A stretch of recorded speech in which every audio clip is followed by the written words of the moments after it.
Essula 16. Salaayi mukazi wa Ibulaamu n'atamuzaalira abaana, era yalina omuzaana Omumisiri erinnya lye Agali. Salaayi n'agamba Ibulaamu nti, laba nno, Mukama nziyizza okuzaalanga. Nkwegayiridde yingira eri omuzaana wange, mpozi ndifuna abaana mu ye. Ibulaamu n'awulira eddoboozi lya Salaayi. Salaayi mukazi wa Ibulaamu n'atwala Agali Omumisiri muzaana we.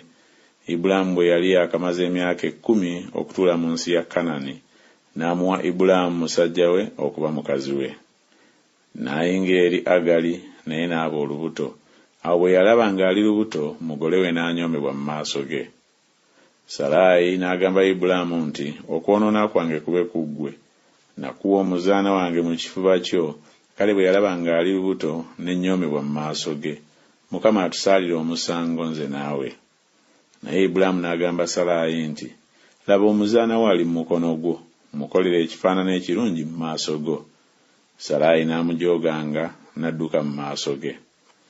Ne malayika wa Mukama n'amulabira awali oluzzi olw'amazzi mu ddungu, oluzzi oluli mu kkubo ng'ogenda e Ssuuli.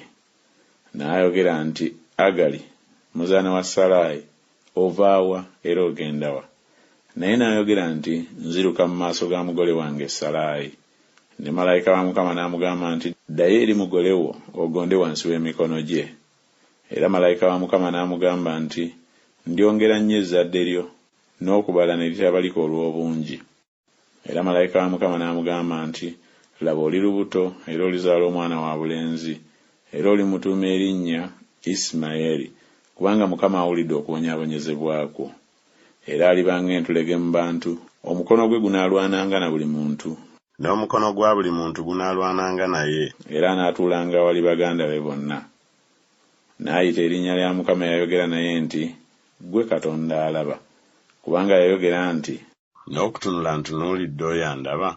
Oluzzi kyerwava luyitibwa Beerirakairo, laba luli wakati wa Kadesi ne Beredi. Agali n'azaalira Ibulaamu omwana, Ibulaamu n'atuuma omwana we Agali gwe yazaala erinnya lye Isimayiri.